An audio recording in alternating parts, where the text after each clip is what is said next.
Salve você antenado aqui no canal, meu nome é Lineker Biondi e eu vou levar você para pertinho de todas as informações do Vasco nessa terça-feira. Terça-feira de piada com o zagueiro Léo. A gente vai falar bastante sobre mais uma brincadeira aí, mais uma, seja de mau gosto ou não, dessa vez de Fábio Porchat, vascaíno Fábio Porchat, no prêmio Bola da Vez lá da ESPN, né? Então a gente vai falar bastante sobre isso. Vamos falar também acerca de mercado da bola, o Vasco quer jovem atacante uruguaio, e vamos falar também acerca dessas movimentações internas dentro de um cenário de planejamento para 2025. Mas antes, deixa o joinha para dar aquela moral, vai lá nos comentários deixar a sua opinião, que é a base aqui do nosso trabalho, e não esqueça de correr ali no primeiro comentário fixado para fazer os seus palpites com R$500 de bônus, é isso mesmo. A Estrela Bet, que patrocina o Gigante da Colina no basquete, que venceu ontem, tá? Venceu Minas ontem, venceu muito bem. E diga-se de passagem, 81-64. O Vasco tem aí o seu patrocinador master no basquete, que é a Estrela Bet, que também aqui é parceira do nosso canal. E você que quer ajudar o Vasco e também se ajudar com um bônus de R$500 para palpites esportivos, o link está aqui embaixo no primeiro comentário fixado. Clique, faça o seu cadastro, faça o seu primeiro depósito e aproveite para essa fase, né, muito interessante do Vascão com as bolas lá nas redes, na sexta. Então vai lá, porque o Vasco está disputando aí o NBB e você pode fazer os seus palpites também nesse esporte, nessa modalidade. E você que quer sacar o seu FGTS com agilidade e sem dor de cabeça, a Mais Ágil agiliza para você. Mais Ágil desenrola o seu saque, seu FGTS em menos de 24 horas. E claro, né, final de ano está chegando. É Natal, é ceia de Natal, é levar para passear que não aguenta mais você falando de Vasco o ano inteiro. E agora chegou a vez de retribuir. Então corre lá na Mais Ágil, o contato está aqui. Também está na descrição desse vídeo o link para você clicar e entrar em contato com a Mais Ágil para sacar o seu FGTS com agilidade em menos de 24 horas. Beleza? Solta a vinheta, bora pro vídeo, vamos falar de Vasco e também de polêmica.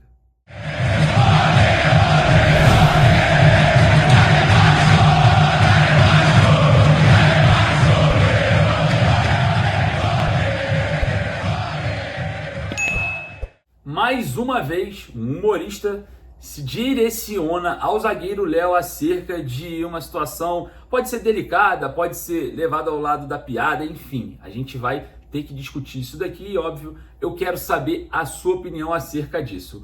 Mas o Fábio Porchat, né, um humorista lá na Bola de Prata, uma premiação na ESPN, ele foi lá e fez uma piada com o zagueiro Léo acerca de títulos, né? E claro, mais uma piada voltada à negatividade que o Léo, dentro da sua performance dentro de campo. É bom a gente frisar isso, porque tem muita gente que acha que é pro CPF do Léo, é o zagueiro Léo. Não, não é o CPF do Léo, é a performance do Léo em campo que gera essas situações. Vou fazer o seguinte, eu vou deixar aqui o vídeo para você dar uma olhada e deixa a sua opinião lá nos comentários. Isso aí, eu vou postar com um troféu desse, que até esperar o Léo Pelé ganhar uma merda dessa, nunca mais eu vou ter.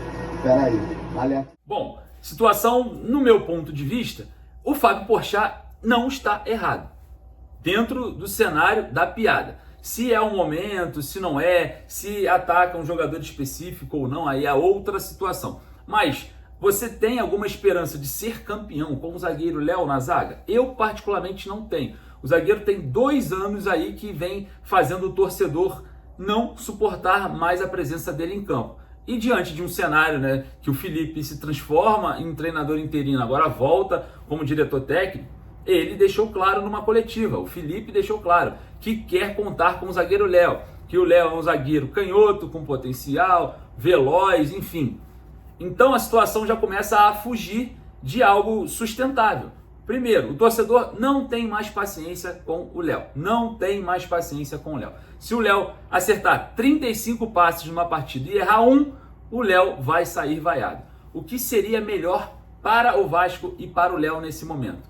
Uma negociação no qual o Vasco tenha uma recompensa financeira ou a troca de alguns jogadores e a saída do zagueiro, que tem sim esse problema psicológico. Exatamente. É um jogador que tem certa qualidade, a gente não pode negar. O Léo, sim, é um zagueiro veloz. Sim, o Léo tem bom passe. Sim, o Léo tem ali principalmente pelo lado esquerdo da defesa, né? Uma certa velocidade, porque atuava como lateral, né? Foi transformado em zagueiro durante aí a sua carreira, mas o fator psicológico do Léo diante de uma partida pesada, quando eu falo uma partida pesada, é quando o jogador enfrenta a própria torcida, a pressão do jogo.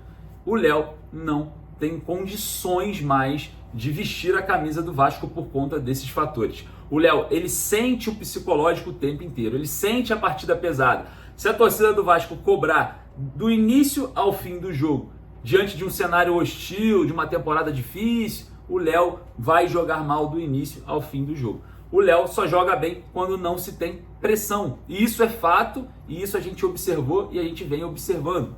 Só que, infelizmente, no Vasco, pressão é algo recorrente. Pressão é algo que existe o tempo inteiro. Então, se a gente for calcular dentro desse aspecto psicológico que o Léo não consegue ter aí, dar a volta por cima por conta de críticas, vaias, cobrança, e ele sente muito isso diante de uma partida difícil, não tem condições, porque o Vasco vai ser pressão para o resto da vida. Então, apesar das valências do zagueiro Léo, as falhas do zagueiro Léo, eu acho que o fator psicológico pesa e o Vasco deveria negociar esse jogador. O Felipe poderia dar o passinho para trás na declaração dele e sim, entrar no mercado da bola negociando o zagueiro Léo. Essa é a minha opinião, eu queria saber a sua. Corre lá nos comentários. Ah, mas zagueiro é só o Léo que é o problema? Não, o Léo é um dos problemas, então tem que começar a resolvê-los. E falando em zagueiro, a situação parece que não está sendo fácil para o Olímpia manter o Capasso, tá? Parece que $1,5 milhão que o Vasco pede pelo jogador, o Olímpia não vai conseguir desembolsar essa grana. O Olímpia realmente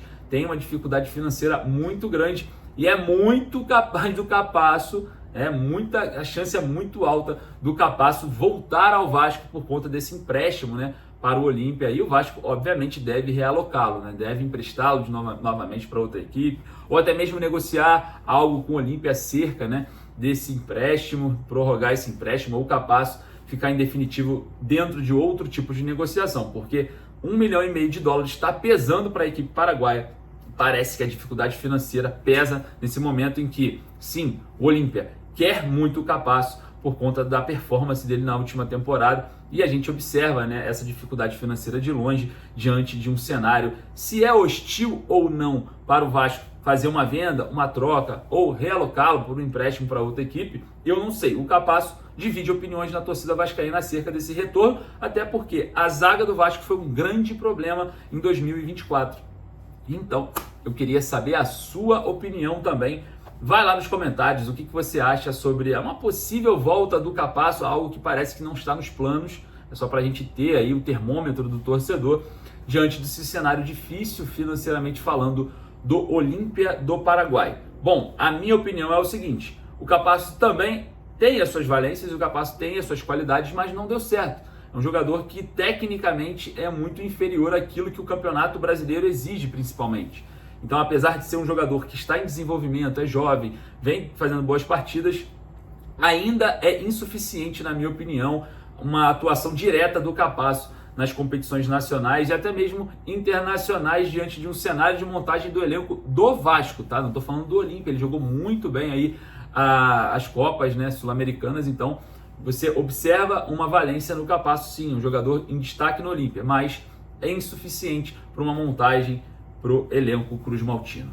Corre lá, deixa a sua opinião, pode comparar aí Léo e Capasso, enfim, quem vocês preferem, vai lá para a gente trocar essa ideia nos comentários. Bom, o Vasco está interessado em atacante uruguaio, informação dada pelo GE, né, o jogador de 19 anos, o Joaquim Levada, né? Então a gente vai falar bastante sobre ele, porque é um jogador muito jovem, em final de contrato, diga-se de passagem, é um jogador que está aí com o contrato se encerrando no final dessa temporada. A gente observa uma evolução diante de um contato também de outros clubes, porque é um jogador que tem um potencial enorme, vem crescendo no futebol uruguaio, no River Plate do Uruguai, e a gente observa o Vasco interessado na contratação do ponta esquerda, tá? Só para deixar claro, jogador que joga ali também pelas duas pontas, também joga com o pé trocado do lado direito, mas ele é ponta esquerda, joga ali como um atacante pelos lados de campo, muito semelhante ali aos jogadores que o Vasco tem, como o Jean Davi, o Adson, enfim, é um jogador com características muito semelhantes. E o Vasco observa, né, o jogador em final de contrato. Sabe o que isso quer dizer? Que o planejamento de 2025 começou com o Vasco tentando uma criatividade no mercado da bola. O Vasco buscando jogadores em final de contrato, o Vasco buscando jogadores com valores de mercado interessantes, jogadores que não custem grana, e isso me assusta diante de um cenário da venda da Vasco SAF. Muito provavelmente que não aconteça até o meio do ano de 2025, diante de um planejamento, porque ninguém vai planejar, contratar, reformular, reestruturar elenco diante de um cenário próximo de uma venda. Então, sabe o que isso quer dizer para mim? Que essa venda está mais longe do que eu imaginava. E certo que existe uma pressão externa? Existe uma pressão externa. Parece que o Marinacci está fazendo essa pressão externa, está externando negociação para inflamar ainda mais e aguçar o torcedor vascaíno para acelerar o processo da compra da Vasco SAF. E parece que do outro lado o Vasco, né, os representantes do Vasco, estão desacelerando. Não estranhe se a mídia tradicional, tá? Isso aqui, grave isso daí. Não estranhe se a mídia tradicional começar a colocar coisas sobre o Marinacci diante de um cenário em que ele tenta acelerar a compra da Vasco SAF e dentro de um planejamento essa desaceleração pode acontecer, tá? E aí as mídias tradicionais elas entram em ação para falar que o Marinacci teve problema na justiça com isso, com aquilo, bababá. Mas a gente está de olho, a gente não vai deixar acontecer aquilo que a mídia tradicional tenta fazer o tempo inteiro. Nós vamos trazer exatamente aquilo que o torcedor vascaíno tem de sentimento. E sim, se o Marinacci vier ao Brasil esse ano, nós vamos estar fazendo toda a cobertura e pressionando a diretoria Cruz Maltina para fazer sim, um diagnóstico sobre esse grande interesse de Evangelos Marinacci. Beleza? Queria saber a sua opinião, corre lá nos comentários, eu vou ficando por aqui, daqui a pouco eu volto com mais informações. Um forte abraço, saudações vascaínas.